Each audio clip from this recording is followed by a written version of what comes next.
Hello there. In this section, we're going to be talking about production and kitting. And we'll actually get a little bit into requisitions and how that links production into sales order processing and purchase order processing. And we'll talk a fair bit about inventory commitment with regard to both production and kitting. In version 3, we made quite a number of changes to the way that kitting works, and I think in many respects we've improved the way that kitting works. In previous versions, kitting could get quite confusing because you were sort of building up to a kitted item, but kits really are best representing an action that you can take at any point in time. In other words, you're moving components around, and you can sometimes they're even hiding those components, but effectively it's the parent kit item which controls the price, and the components themselves go into the kit and commit inventory and backorder inventory and so on. So the selling price of the components is no longer relevant. The key difference in version 3 that we introduced is that you never lose the detail of what goes into a kit, the actual components that go into a kit, even if they're not necessarily visible in sales order processing. So I'll take you through an example of that, and we'll look at how a kit represents on a sales order as well as how it represents in sales history. And we'll talk a little bit about the reasons why we did those things, why that's important from a business standpoint. Then we'll get into production, and we'll take you through an example of a production process, which basically is going to build, I think in my example I'm using a tailgate tow kit, basically. It's a multi-level build, so there are actually sub-assemblies within my assembly, and as we move through this process we'll talk about the reasons why you might want to do things like replace a component and how that works, commit inventory when you're in the process of building something, how you might want to use phases to keep track of how long these builds take. There's a lot of functionality built into production that I want to talk about. One of the key things that's interesting about production is that given the level that Spire's at price-wise, you get quite an impressive manufacturing process. I've worked with other systems where the manufacturing component of the software is $100,000 with a $10,000 a year maintenance program. Spire's nowhere near as expensive as that, and yet you get much, if not in a lot of cases, all of what is offered in those systems. So again, production is the kind of thing you want to spend some time considering as to whether or not it solves the problems that you need solved, but it's really quite impressive in a product like Spire. So we'll spend some time on that. So let's jump out of here, and I'm going to close down PowerPoint, and let's start up Spire. I have a company loaded, so I'll just start Spire, and I'll take you through an example of a kit that I have here. So I'll log in, select that company, and let's go to inventory, and let's find our kit. You can always tell based on type where the items are. So if I scroll over here, let's just grab type and move it over to the left and sort by type. A kitted item is a particular type of inventory, as is manufactured, as is raw material, as is normal, and so on. So if I load up that kitted item, you'll see that I've classified that as a kitted item. Kitted items can be serialized and they can be lot numbered. In this case, I'm keeping the example relatively simple. It's not serialized or lot numbered. And once I've created that as a kitted item, the kit component tab enables, and there I can establish in that tab what actually goes into that kit. So this is a cleaning kit for automotive, and it's made up of Q-tips, lint-free wipes, Armor All, leather conditioning, and plastic conditioner in various different quantities. In this particular case, I've got plastic conditioner in there, but I've got that as a quantity of 0. Let's do this without showing option dialogues initially, just to show you what happens. So let's go ahead and save that. And let's go into a sales order. And let's process one. Let's do that for customer AutoZone. And the kit that I'm processing is a CLN-kit. And you could have a UPC code on that if you wanted to as well. So you'll see that initially it's in a backordered state. And the reason it's in a backordered state is that I'm missing something that comprises that kit. I can work entirely like this in other words, never expand this. But if I'm working back and forth trying to figure out why I can't ship that kit, I can toggle kit components, and that shows me what I've got in back order versus what I've got available for me to sell. So what I can do at this point basically is go out and bring in inventory for the purposes of showing or being able to sell this kit. So let's do that.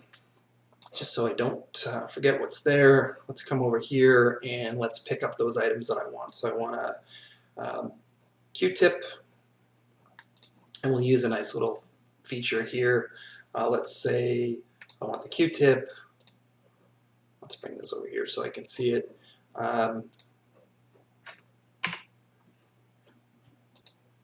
And wipes. And Armor All for Everything, and leather conditioner is what I want to sell here. And that's Loc-N for leather conditioner. So I'll do a quick adjustment. I think it's probably been discussed already, but adjustments are actually much easier than they were before, and I'll go ahead and post. I should point out that when you're doing something like this, that the proper way to do this is via a purchase order, meaning that you purchase this from a vendor and you receive the purchase order. But for the sake of the example, I just want to get some quantities in there. And what I should see now is there's quantities available for Armor All for Everything, my location, or my leather conditioner, my long stem Q-tips, and my lint-free wipes. So let's save that. We'll go back to sales and let's reopen that order. And what you should see now, if I go ahead and say ship available, is that it is now capable of shipping the kit, and the components are actually shipped as well. If I collapse the kit, you'll see the same thing. The main purpose behind us providing the collapse facility is that the price actually comes from the parent item, meaning that the unit price that I establish is actually for the entire kit, and the unit prices or selling prices for the components actually aren't relevant in this case, just the cost prices. Here I might be speculating on my selling price. I can see the roll-up average cost and current cost for the components that go into this is $96. So let's say that the cleaning kit sells for $200, for example. So I can go ahead and process this way. It actually matters whether or not I've got the kit collapsed or whether or not I've got the kit expanded in terms of what's going to show up on the printed invoice and what's going to store in sales history. But for the purposes of this simple example, let's follow this all the way through. So let's go ahead and say we want to invoice this. And let's just go to account. And let's actually look at the invoice. And if we look at the invoice, what we'll see is that the cleaning kit sold there for $200, and your standard taxes, as they apply, are on the invoice. So again, the idea behind this is that you want to sell the kit. You don't really want to get into a negotiation on the component cost or selling prices of the items. They're usually reduced significantly because you're grouping these items together. The idea being a kit is usually something quick that you pull off the shelves, put in a box, and can sell as an individual unit, generally speaking, with some sort of a preferred price. So that's the advantage of a kit, basically. The downside in prior versions, older versions of Spire and in other systems, is that you kind of lost some things in the process of doing kitting. The main thing you lost was being able to track the component usage. So let me show you how that happened. I'll go back in. Let's go to the inventory list, and let's look at the long stem Q-tips.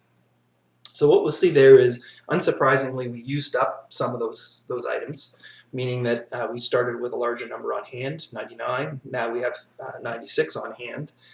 If I look at sales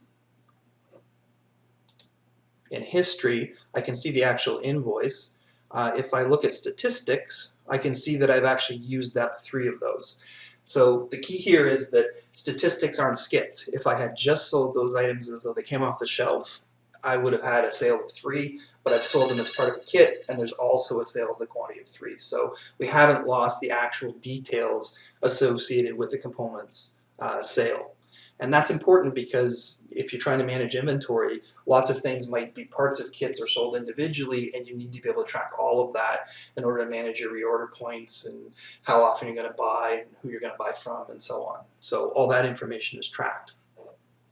If I look at sales history, let's look at the last invoice we processed. You'll see that sales history mirrors what was on the invoice. So it will reprint the same way that it went to sales history, and we can see that in this particular case, we sold 1 cleaning kit. So this is one way to deal with kits, basically. It's just have the system auto-consume the components, take care of handling the selling price on the parent kitted item as part of that invoice process, and that works just great.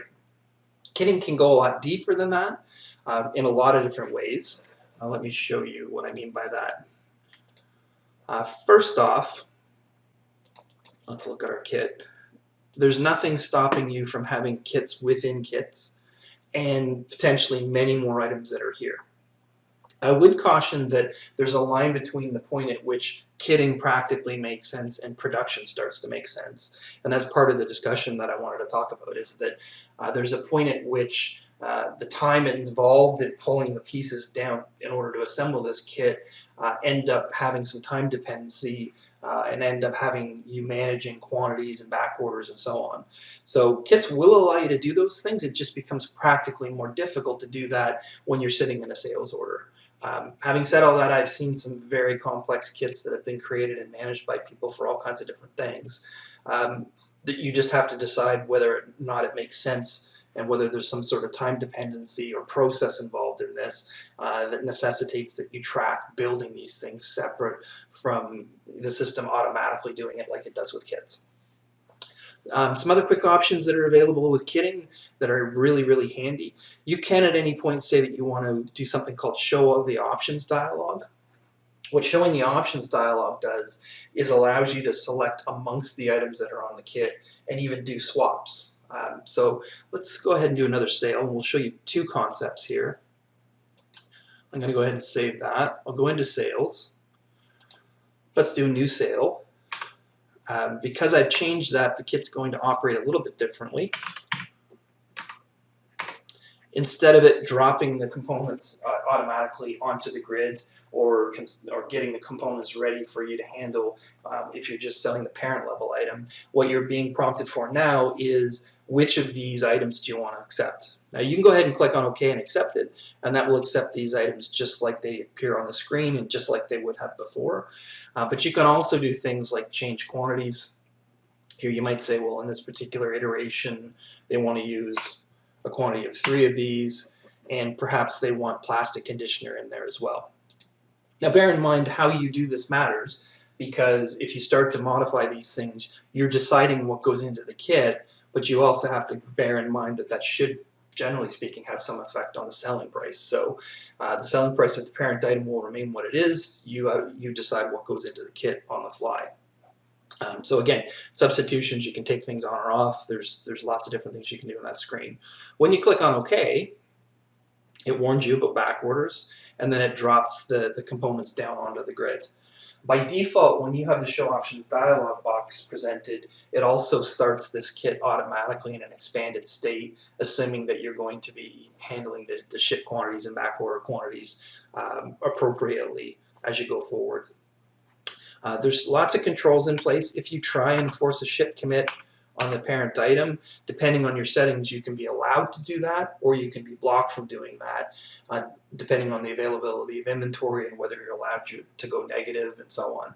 It is possible for you to kind of drift into deep water with this if you're allowing the software to go negative, because obviously, kits can blow out a lot of component quantities, and you really need to be keeping track of what you're negative on and what you're not negative on. So again, how you use kits and the business case for how you use kits has a lot to do with the realities of the situation you're in. If these quantities are virtually perpetual, you can get these items really quickly, and you always have deep stock on these things, then being able to prompt for and select these things very easily is handy. Let's go ahead and finalize this one. I'm going to leave it expanded this time. And let's go ahead and invoice. Oh, sorry, I want to set a selling price here. If the roll-up average cost is now $110, let's make the new kit cost $240. And let's go ahead and invoice.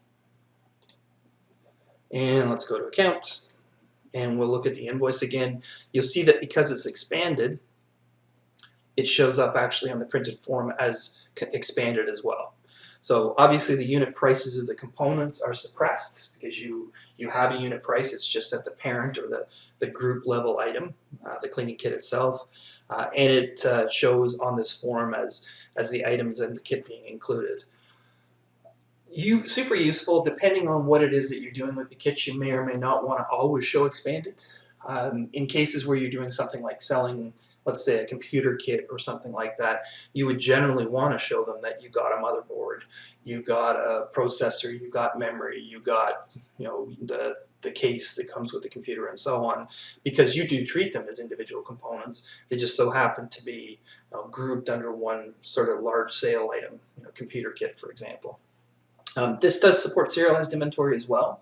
So if you want to have serialized components within your kit, what will happen is that you'll automatically be prompted to select those components, and you'll need to go through the process of committing your serialized items in order to be prompted to select serial numbers. But that does work really well. And just to finalize, just like I showed you last time, if I go into sales history and I look up that last invoice, the last invoice shows up expanded just like it did before, or just like it did within sales order processing.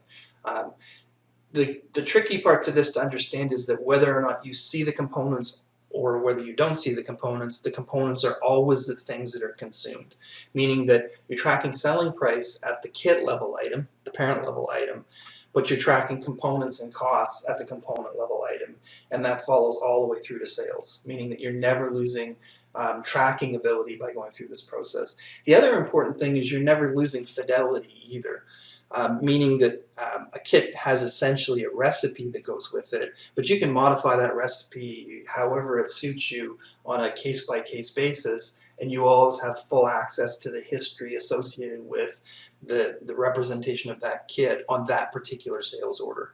And that's key, being able to go back and say, when I sold this computer kit 2 years ago, what were the components that went into that computer kit as opposed to the computer kit that I'm selling today. So you can vary those components, you can override those components and replace them on the fly, and you'll always have a complete history of how this all works just by going back through sales history or running reports that show you, consumption quantities. So no history is lost, the fidelity is there, and it's a very, very powerful way of doing things. So if kitting is powerful, why does production exist? That's really kind of a good question. And the advantage of why production exists is that there are cases where this doesn't particularly solve the problem of quantities and time dependency in production.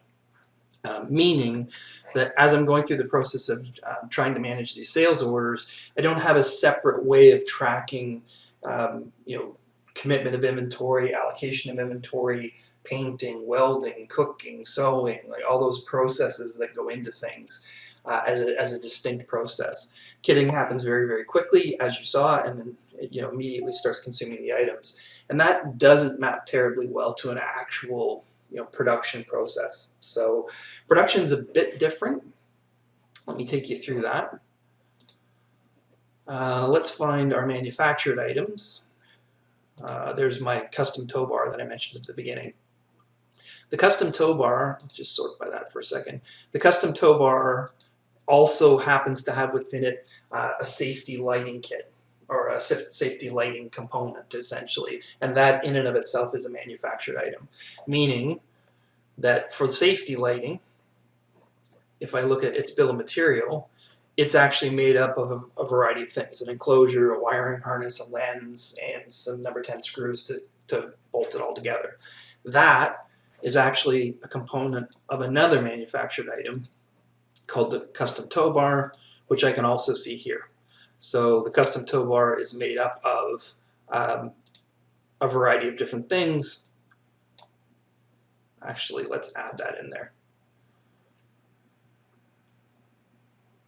SFT lighting. So that's effectively a subassembly. Couple things that are subtle here that you may not see immediately. A manufactured item has a subassembly, and you can tell that it's a subassembly even if it's collapsed because of the shape. So squares basically are manufactured or produced items, and circles are components, essentially, items that are coming from inventory. So you can see here that I've got a manufactured item or produced item, some components, and then another manufactured item that is a component of that of the parent item. I'm going to take you through how you can see even more information than that and how this all works. But suffice to say that at this point, this is my manufactured item. Let's show you a couple other things. Before I do, let's show you the relationship between inventory and production. So in inventory, you're effectively manipulating the recipe. Production is a separate module, but you don't have to have production to be able to do what I'm doing here. You can still build up the recipe and actually build these things as you go. But you're missing some really important components of production, which I'm about to get into showing you in a second. So let's go ahead and save that. Right now, everything's in red because there's no available inventory. So let's go ahead and save and close that. And let's look at this from a production standpoint.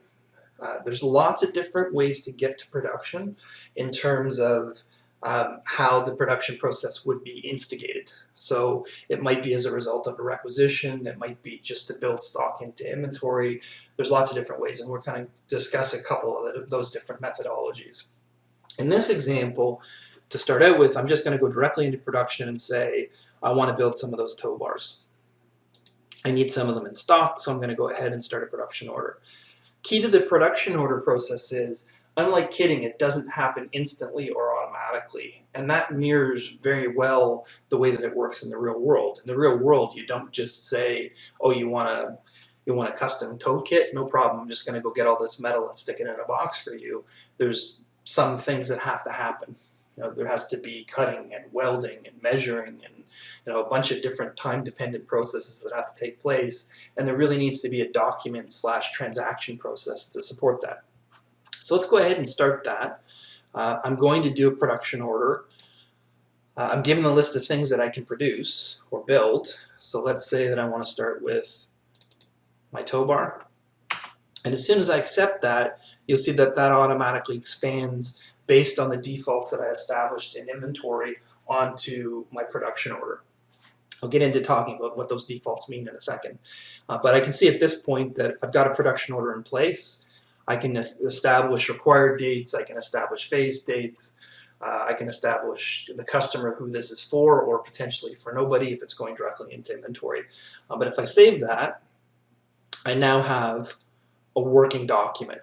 So I have not at this point committed inventory, I have not done anything to suggest to the customer or to my internal people that I'm about to build this, except that I've created this production order, which in and of itself might suggest that that's the case. If I load up that production order, at any point I can see the state of the items based on the color of the objects that you see on the screen. So right now I don't have any inventory for sheet metal, bar metal, the knob for the tow, or any of the subassembly components. I can see that I have a subassembly in this assembly because it's expanded underneath. And of course I can have multiple levels deep of subassemblies, and I can have multiple subassemblies within the actual production item itself. Let's show you a couple things while we're here. Let's do this. Right now, if I collapse this, so I'll collapse this visually, I'll select it, and I'll choose toggle selected. That action actually means something. And what that action means is that I'm saying that when you build this production order, take stock from the SFT lighting part number, as opposed to going and getting the components themselves.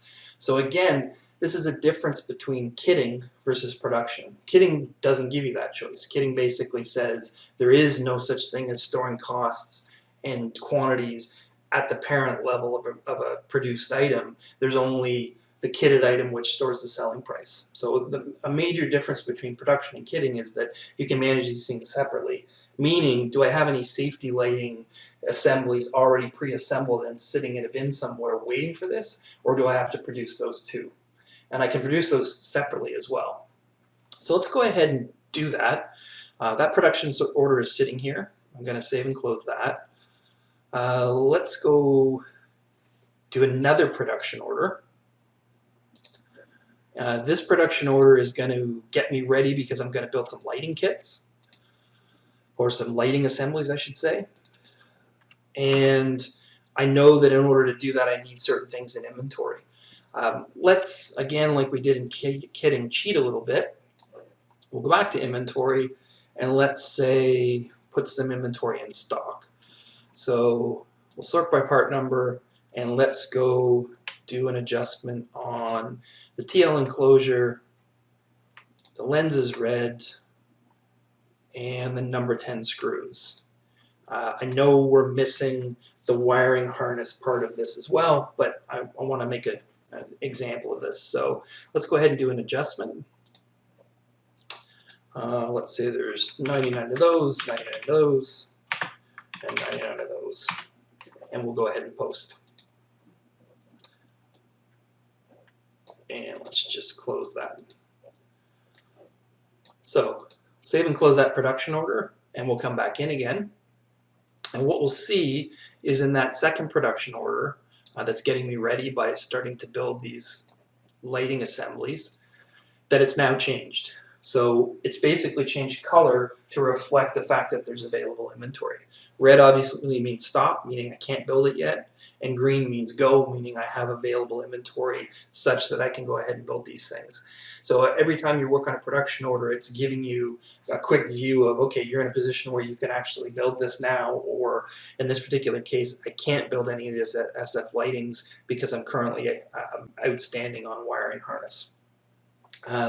Let's go ahead again and put some wiring harnesses in stock.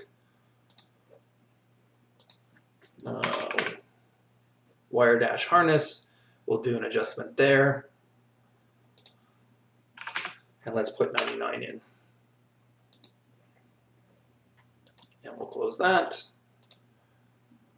And we'll reopen our production order. And what we should see now is that we're now in a position where everything's green and ready to go. So we have sufficient stock to build that assembly, which is a sub-assembly within another assembly. So let's go ahead and build this. Building's really straightforward. Just click on the build process. It asks you how many you want to build, and the production order stores that information. So I'll go ahead and say, let's actually build a couple. Let's build 3. Shows you how much it's going to cost. That can be relevant as well. If that cost seems to be creeping up, you might want to look at component costs, or adjust your selling price accordingly. But let's go ahead and build that. Warns me that what you asked for has been exceeded by what you're building, which is fine in this case. So I'm going to go ahead and continue. And it writes to a production history module. This is really important as well. Kitting's history effectively is sales history, meaning that kitting sales are mixed in with all other sales. Production history has its own history module, meaning that if I want to know everything I've ever produced in the past, and how much it cost at that time, and how many components were used, and what items were used, and so on, I can get a complete separate history of all that information. And for costing purposes and material usage purposes, that's super important. So let's go ahead and click on OK. I can produce a production build report, which is basically showing me, okay, this is what you used. You might want to use this as an attachment, maybe stick it on top of the box in which these things went, just so that it's clear what got used, how many got used, and the cost at the time. I'm going to go ahead and close that. So what I should see now, and this is to get across this point of collapsed or expanded, is if I go back into production and I load up my original production order, I now can produce this particular build up to the point at which I've got the sub-assembly available. I still need sheet metal, bar metal, and the knobs available to build this thing. But another important point to get across here is, what's going to happen when I build this? When I go ahead and start to build this, am I going to be consuming the components that go into FST lighting, or am I going to be consuming the actual SFT lighting? And what I mean by that is I now have two ways to get to that subassembly. Let's just move this over here and I'll show you what I mean. Now, because I've already built that subassembly, if I load that item up, what I'll see is that item now has a cost price and it now has a quantity. So unlike kitting, where you can never have a quantity or a cost price for the kit parent item, with production you can have cost prices and quantities. So I have 3 available of these, and they sell at a particular price, you know, at this particular price of $90. So I could sell these separate from the actual final assembly if I wanted to as well. But the key here is how this production order is set up determines what's going to happen. If I leave the production order like this and I'm capable of producing this production order, it's going to consume the sub-assemblies themselves. If instead I say, well, you know, I want to actually have this whole thing built all the time, I can say toggle selected, and what this will say is don't consume those 3.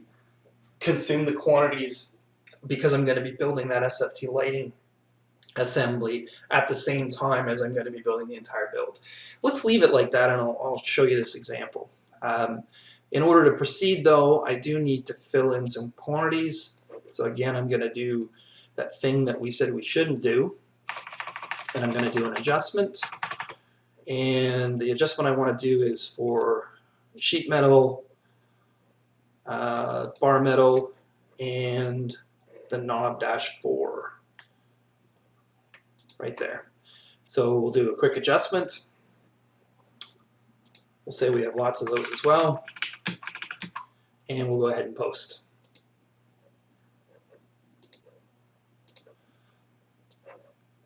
And let's save and close, reopen that production order. And what I should see now is I have everything available for the purposes of doing this build. What this is indicating is that I have enough to basically build the subassembly itself based on the components, or if that stays green when I toggle this, I have the ability to build based on the finished subassembly that's sitting on a shelf somewhere or in a box somewhere.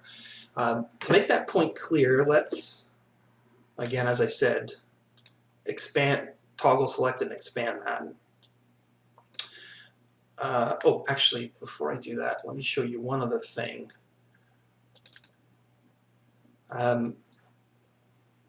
Let's actually make this point even clearer by doing something called a substitution, or pushing to a template effectively. Let's say that in the example here, instead of using a knob 4, I'm going to go ahead and say I want to replace that with a different item. So let's say I want that to be a wing nut 4, so something cheaper, let's say. I still need 3, but that's less expensive, so it's going to reduce the total cost of the build. So now I'm in a position where this is a one-off build, and I'm using wing nuts instead of the other items. If I go ahead and save this, and I go back into inventory,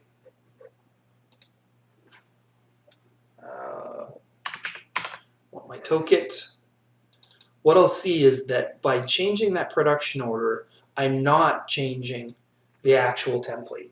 Meaning I'm saying that the template stays static, but for this particular production order, I want to modify this production order. There's something unique about it for this customer, which may reduce the cost price, which you might want to take into account in the selling price or not, or might increase it, and you might want to take into account in the selling price, and in that case, you almost certainly would want to do that. Let's do one other quick thing in the production order. Let's say that for this particular example, this isn't a one-off production order, meaning that I'm building this production order and I've realized that the normal knobs I can't get anymore. I'm going to replace it with a wing nut because that's sufficient. But in this particular case, I want to say that this is now the new way that this thing is built. So I'm going to go ahead and select that, say, let's make this a little wider so I can see, say push to template, and I'm going to resave that production order. What pushing to template does, if I go back into inventory, and I look up my item, is pushing to template does in fact update that, the template or the item's recipe. So push and pull to template is primarily about, is this a permanent change or are you making a one-off change on a production order? Pull from template is there because this can all happen interchangeably, meaning that you can modify either from inventory or from another production order a template, and there may be existing orders in play which you want to update based on the change. So we don't force that update. You may have had enough knobs in stock, but what we do is give you the ability to pull from template if there are other orders that need to be modified to take into account that change. So that's the notion of template basically is, being able to modify the recipe right back to inventory from a production order, but equally from a production order to be able to pull, current recipe changes based on the fact that you are in the process of building them and this is the new way the thing is built. So lots of flexibility and lots of options here for you to manipulate how you go about doing this. I said that I would build this and I would skip the actual sub-assembly level, so let's do that. But in order to do that, I need to bring in some quantities from my wing nuts. So let's do that. I'll look up my wing nuts and I'll do adjustments here. And we brought in 99. Okay, so what I should see when I go back to production is that I'm now in a position where I can build this, and it looks like I am. As I've said, I have to decide at this point how this production order is going to go forward. Do I want to collapse this and use up any available SF lighting sub-assemblies, or do I want to leave it like it is and say I want to go right back to inventory to be able to use the components that are there because I clearly have enough components? Meaning, is this go grab the sub-assembly to build this final good, or is this build the sub-assembly in order to build the final good? One last thing, and I think a critical difference between kitting and production orders, and quite frankly, a really important aspect of production in general is the next thing I want to show you. Two things, actually. Let's say that I am ready to go with this. I've got this production order all set up for the customer. I've looked at how much it's going to cost. I've looked at what the selling price is going to be. The customers went ahead and said, yes, I definitely want to go forward with this. If I don't take any action at this point, this has effectively had no impact on inventory. How can I tell that? If I take one of these things I haven't sold yet, let's say lens red, and I look at it, what I'll see, actually I have used those, let's pick something else. Bar metal, bat MT.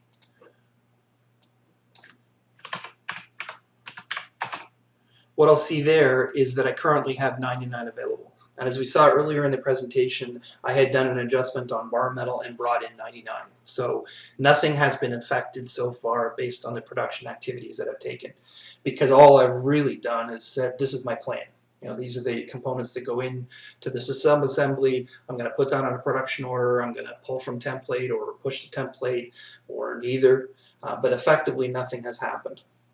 Key when you're in a production environment, though, is that when you're in a position where you want to proceed, you want to be able to say, okay, this build is in progress at this point. If I go ahead and say this is in progress and I save this, what I'll see, if I just refresh this, is that there's no longer 99 available, there's now 98 available.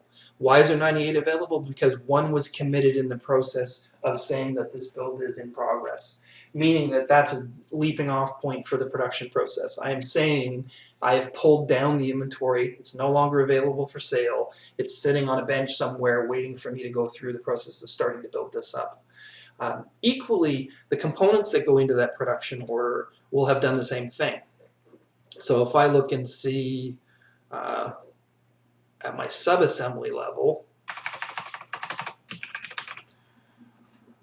because of the way that this is set up, if I look at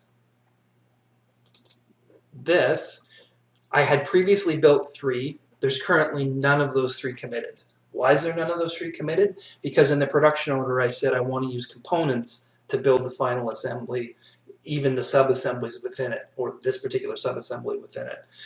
If I look, this is probably a little easier if I bring this up. What I should see, if I go looking, is that, for example, number 10 screws have been committed, meaning that I've used some in a previous build, but there also should be some committed because I've put this bill of material in progress, or this production order in progress. Let's check that. So back to inventory, number 10 screws,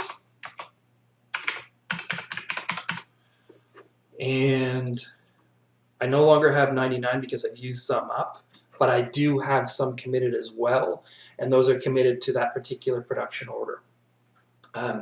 Couple rules around this. Once you've started that production order, it's committed inventory, but you can actually still do things like delete the production order. That will automatically put those items back from committed into available. You can modify quantities. The actions that you take at this point still manage that commitment quantity at the inventory level. And in production, real things happen. You know, there's a replacement at the last minute or things like that. So putting it in production, or in progress I should say, is a way of saying take that inventory out of available status, but it can still be manipulated at this point. One other thing I would say, you don't absolutely have to use phases, but they are very, very useful in production. Phases are designed by you. You decide how you want them to go. So phases in this particular case is, when I put it in progress, I said I put it in a pull component phase. So the phase I'm in right now is pull. At this point, I take whatever action would normally be taken via the production order. So, you know, at this point, I've pulled the components down. Let's load it back up again. I pulled the components down off the shelf. I put them on a bench. I started to take whatever action, welding, cutting, you know, cooking, sewing, all those different things that I'm doing. But the key to the phase process is I can indicate that in some way. Once I've started the actual welding, let's say, I can take it out of pull and put it in build. And go ahead and save and close that. Work on that process. So assemble that item, weld it, you know, prime it, do whatever it is that I want to do. And whenever I'm at a point where I'm done, I can go ahead and change that phase to review. And go ahead and save that. So what is that all doing? We knew that when we put this production order in process, we committed the inventory, which is key. But by manipulating these phases, what we're also doing is giving, if I go back into the phase tab, a list of the action that have been taken on this production order so far. So the operator in each case was me, but it could be various different operators, the date and the time that the operation was started, and in fact the time that the operation was ended. And of course you can put in reference information after the fact, or even make notes specific to, you know, that particular action that took place. During the pull, you might have wanted to say I was missing knobs, please review quantity, for example. So in addition to this being a document that can live on, it's also got some depth to the document as well. Both the in process that I can put, or in progress that I can put things into commit inventory, as well as the actions which you can essentially design in whatever way you want.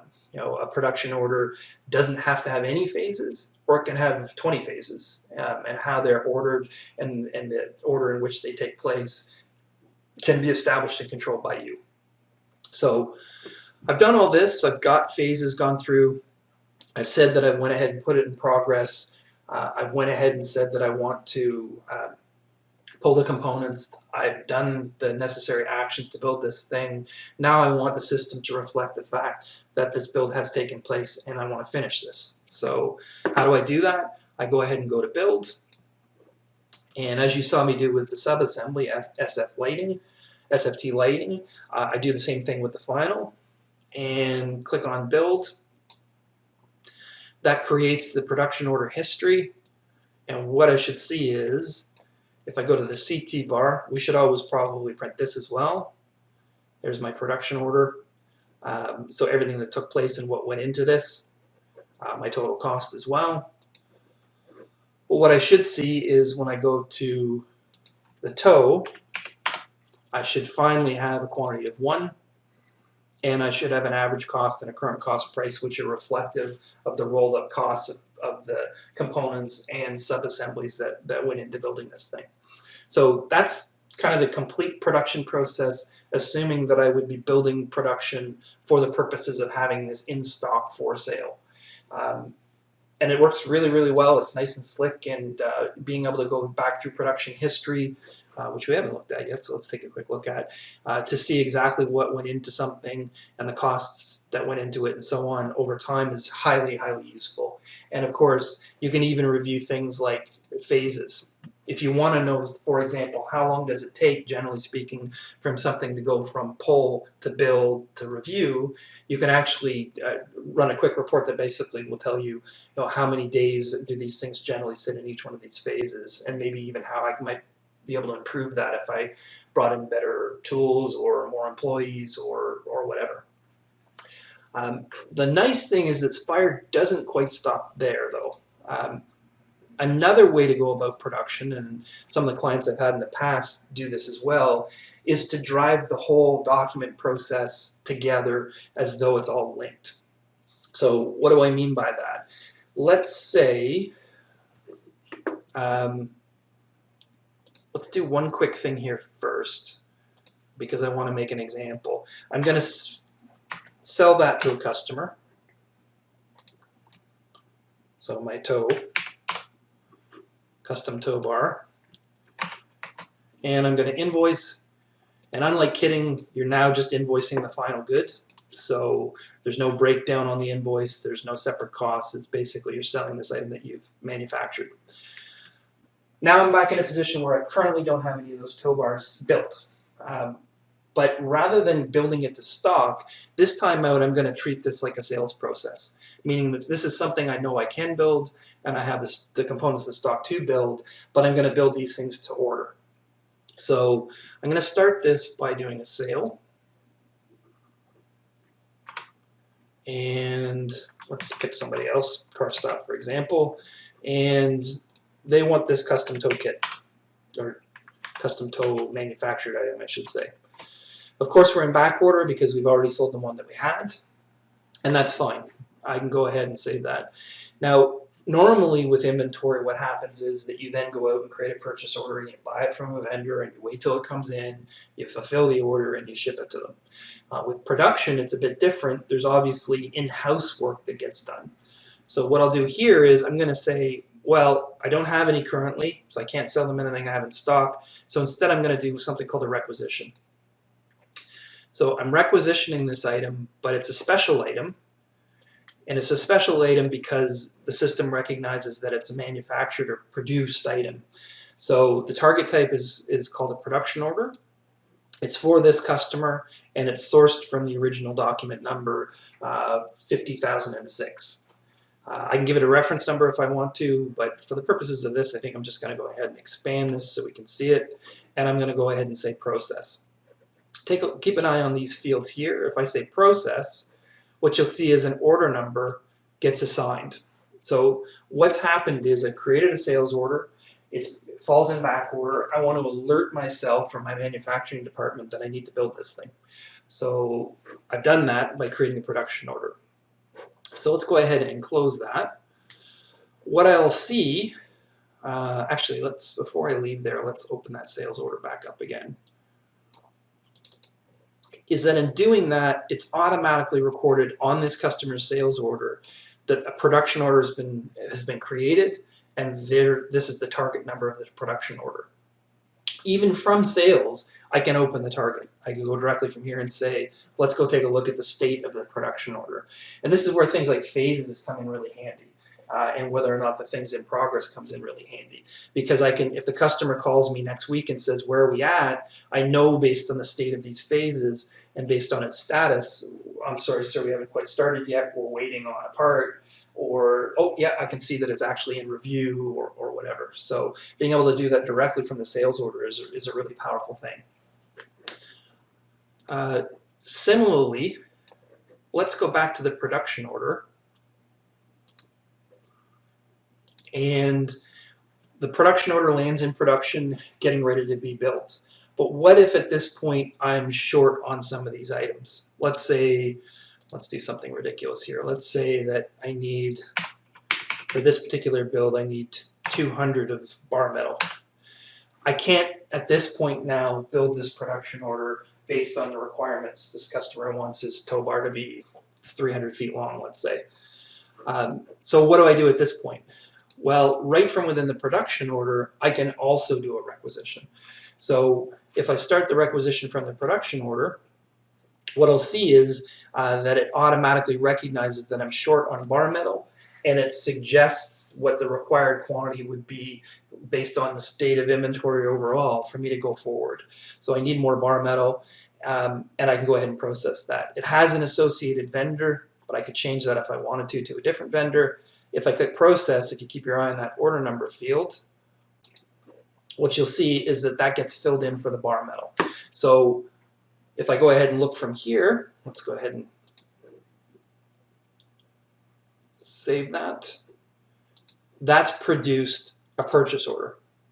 So there's my purchase order for the bar metal for the production order. So this is where we get into the sort of chaining of documents idea. The sales order started the production order started the purchase order. And of course, this works all the way backwards again, and everything is linked together. Meaning that right from here, if I go back into the production or the purchase order, I can see it was sourced from a production order, and this is the production order that it was sourced from. The nice thing here is that if I'm the person who's in charge of purchasing, I know that this is being requested for a production order and not just to restock. And even better than that, I can go directly from here and say, well, what was this sourced from? And right from where it was sourced, I can see, the production order that it was sourced from and any other additional information I might need. Let's go ahead and go unwind this process. So we started with sales order, we went to production order went to purchase order. Let's work back from there. So let's sort of work through the process. Now we're going to say we'll receive the whole thing. Actually, I guess I need to put in a receipt quantity, so let's do that first. So I received the whole thing, 102. So I'm going to go ahead and receive, and I'll just take the defaults for cost prices, and I'll close that purchase order. Neat thing here, if you look at the receipts order fulfillment, that's going to tell you right there that when the stuff came in the door, that the person can look at this and see, oh, okay, that's for the custom tow bar. I can see what's going on there. There was a production order that started this process. I need to make sure that I go tell the person who's working on that the stock that they required has come in. So that's the production orders come in. The purchase order has been received. Let's go back to the production order. What I should see for the production order is that should now all be in green, meaning that the goods are now in stock, so they're available. I can basically put that in progress, or if I happen to be in a position where I want to, I can just say, well, let's go directly to review, and I'm going to build it. And I'll go ahead and build that. And then, of course, when I go back into sales and I load that sale up, it'll tell me that there's inventory available to commit, and I can go ahead and ship that available quantity. So production has a lot of strengths beyond kitting, but just generally it has a lot of strengths. But when you bring in things like phases and requisitions, you really do tie everything together. You can tell from the sales order exactly what the state of the production order is. You can tell from the production order whether or not a purchase order has been created. From the purchase order, you can tell whether or not the production order is in progress. It's all nicely linked together, and you can follow that chain of evidence of what's happening all the way down to the bottom of the process and all the way back up again. So again, super, super powerful in terms of the things that you can do with it, and it really does let you manufacture items and produce items with confidence that you're not going to kind of lose track of why things were done and where they were started from and so on. So that's hopefully a good overview, give you an idea of what production is capable of and what kitting is capable of. I should reiterate that kitting is built right into Spire. Production is a module add-on. The primary difference between module add-on is this whole document management process, meaning that if I go into, let's say, production history, the creation of this document and the allowance for substitutions and the tracking and phase tracking and so on is what the add-on actually is. Even without this, you can still manufacture items. You just don't have this process tracking and history that you would otherwise have when you get the production order module. Hopefully that's a good overview. If you have any questions, please feel free to put those into the channel and we'll answer them as we go. Thank you. Great, thanks Rick, that was excellent. So like Rick said, go ahead and key your questions in and he will answer those for as long as we have time, and the ones that don't get answered will get sent out next week.